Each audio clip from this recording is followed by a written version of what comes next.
आज हम बात करने वाले हैं चंद्रगुप्त मौर्य के बारे में। चंद्रगुप्त मौर्य के बारे में हम एग्जाम विशेष को ध्यान में रखते हुए उसी के हिसाब से संक्षिप्त में बात करेंगे। चंद्रगुप्त मौर्य ने मौर्य राजवंश की स्थापना की थी।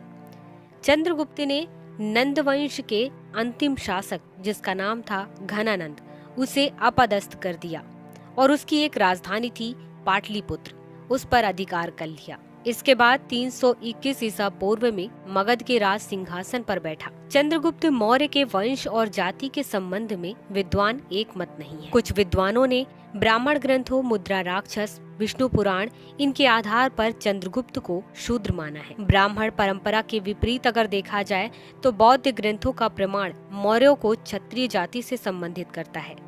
जैन ग्रंथ में भी कहीं पर भी यह नहीं कहा गया है कि मौर्यों की उत्पत्ति शूद्रों की उत्पत्ति है। सबसे ज्यादा यही माना जाता है कि चंद्रगुप्त मौर्य क्षत्रिय था। इसके अलावा आप चंद्रगुप्त के शत्रुओं के बारे में देखें तो शत्रुओं के विरुद्ध चाणक्य ने जो भी चालें चली, उनकी विस्तृत कथा मुद्रा राक्षस नामक नाटक में मिलती है। इसकी रचना विशाखादत्त ने 9वीं सदी में की थी।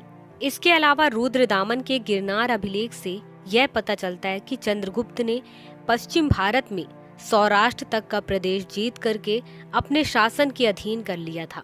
यह जो सौराष्ट्र प्रदेश था, यहाँ पर पुष्यगुप्त राज्यपाल था और उसने यहीं पर सुदर्शन झील का निर्माण करवाया था। अशोक के अभिलेख, जैन और तमिल स्रोत से ये पता चलता है कि उत्तरी कर्नाटक तक चंद्रगुप्त ने विजय प्राप्त की थी और वहाँ के क्षेत्रों को जीता था। इस प्रकार चंद्रगुप्त ने विशाल साम्राज्य स्थापित कर लिया, जिसमें पूरे बिहार, उड़ीसा और बंगाल के एक बड़े भाग के अलावा पश्चिमी और उत्तर पश्चिमी भारत और दक्कन के क्षेत्र भी शामिल थे। देखा जाए तो चंद्रगुप्त मौर्य तमिलनाडु और पूर्वोत्तर भारत के कुछ क्षेत्रों को छोड़ करके समस्त भारत पर अपना शासन स्थापित किया था। चंद्रगुप्त मौर्य जैन धर्म का अनुयायी था और इसका प्रधानमंत्री चाणक्य था।